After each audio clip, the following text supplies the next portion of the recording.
Welcome back to my YouTube channel. Make sure to like and subscribe to the channel for more interesting stories like these. Now, let's get into today's story video. I took my wife on a 10th anniversary trip to Bali, and I caught her cheating on me. Right now, my world is entirely broken. She is still in Bali, and I returned home early. I suspected her of cheating earlier in the year, but had no hard evidence. I'm at a loss on what to do next. She continues telling me she's not sure what she wants, despite the fact that we've been together for 13 years, married for 10, and she's just recently met this person. I can't even begin to comprehend what she's going through in her mind. It's as if I've been stabbed in the heart. It also seems like he is simply telling her what she wants to hear, and she believes all he says. To make things worse, I'm learning that the guy she's with may be a criminal of some kind. The locals dislike him and informed me that he may have stolen a large sum of money and is hiding on the island. Can I report him to the police, Interpol, or someone else? I simply want my wife back, and I despise this man. But I'm not sure whether I'll be able to go over this. She messages me maybe twice a day right now, just to let me know she's okay and having a nice time. When I receive such messages, I don't believe I can continue with her, but a part of me remembers the good moments and ignores the bad. Please assist me since I'm unable to see well right now. Update. After getting a lot of advice and encouragement from many individuals here, I met with a divorce attorney to discuss my options. Even though it was difficult to make the first step and speak with an attorney, it was very beneficial.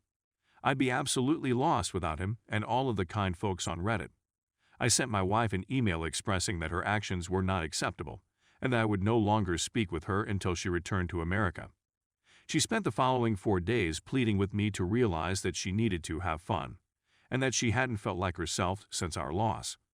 I informed her that she had made a choice that affected all of us, and that I didn't want her to justify her actions. It becomes problematic since there was an earthquake in the neighborhood, so I talked to her a few times during this time, which was a major error. I also made the mistake of communicating with the man with whom she is cheating on me early on. I stopped texting him on the advice of my attorney, but he has sent me countless texts paying me not to rat him out and sending generally unpleasant things. The man is being sought by a large number of individuals, some of whom have contacted me on this site for additional information regarding his whereabouts. I try to ignore it. To make things worse, my wife is still in Bali, where she seems to be residing in this man's house. I thought I was over it when she wrote me an email urging me to come back home, but the guy she is presently seeing also wants to relocate to the area so they can continue their relationship. She claims to have feelings for many individuals and that she needs to visit both of us. I'm not sure what to think of it. Her sister has been a tremendous assistance to me and believes that I should fully break connections, divorce, and move on from her. Her parents are pleading with me to give her another opportunity, hoping that she would see what a ludicrous predicament she is in. She's lost her job here, so I'm not sure how she'd make the adjustment back. I feel as though I'm in a nightmare. Although I am formally married, my wife lives in another nation and is in another relationship. Every day when I wake up, I am absolutely befuddled, puzzled, and wounded. It also stings since she behaves as though she isn't to blame for anything. She continues responding, "My hands are chained," when asked how she is feeling. It's as if she has no control over it, and that she loves several people out of nowhere. I get the impression that things are just getting worse for me. This was the worst choice I'd ever made in my life. Story 2. Wife cheated on me before we were even married with our friend or coworker, and I finally left.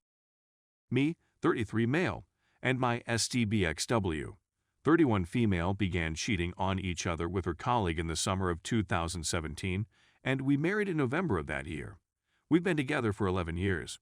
I'm trying to make this brief, but it's been 3.5 years, so bear with me. It's quite a bit.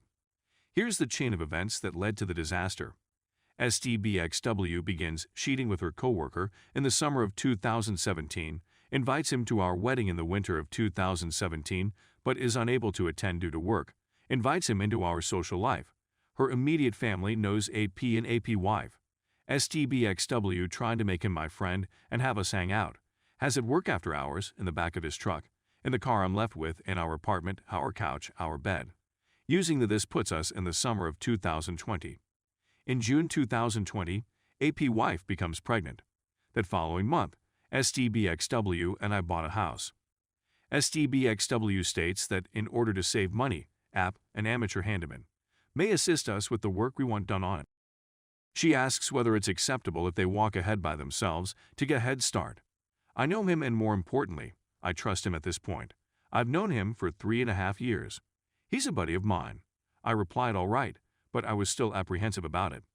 They ended up having in every single room of our new house. She had in it before I could even call it home. It's permanently damaged. We've been trying to conceive for a year. STBXW says something to the effect of "let me have mine before you get yours" one night before having.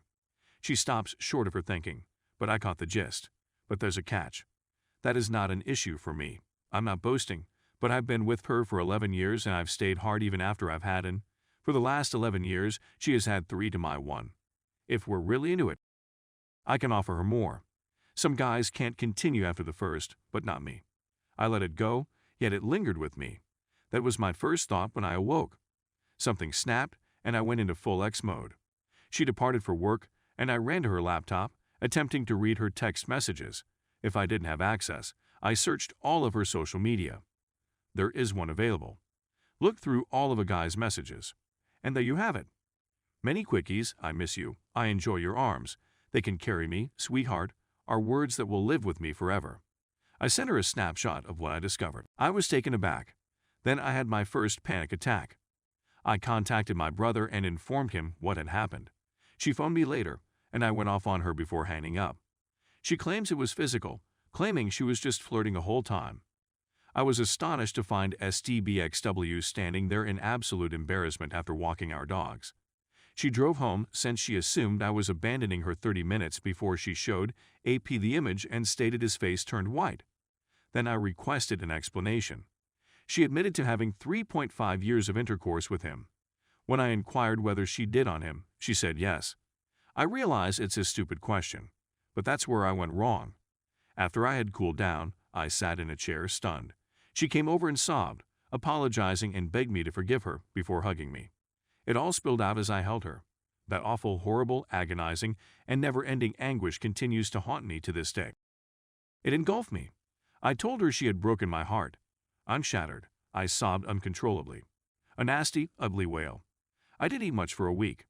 I was too traumatized to consider leaving. I just discovered that my whole marriage and some transformation were a lie. My identity was stolen, which threw my life into disarray. While traumatized, I was too preoccupied with trying to make sense of things. We decided to attempt to reconcile via counseling, both couples and individual. I lasted 2 months before deciding I needed some distance. I left everything to my parents. This was it, I thought. It's all over. I couldn't go fast enough, but I was so proud of myself that I was going to publish this on Reddit to show you guys that I did. Being apart from her, on the other hand, seemed like severing an emotional limb. It seemed to be self-inflicted. I stayed for 3 weeks and then returned. I was really missing her. That's when I realized that if I decided to leave for good, the consequences would be disastrous. But I'm going to attempt to make amends.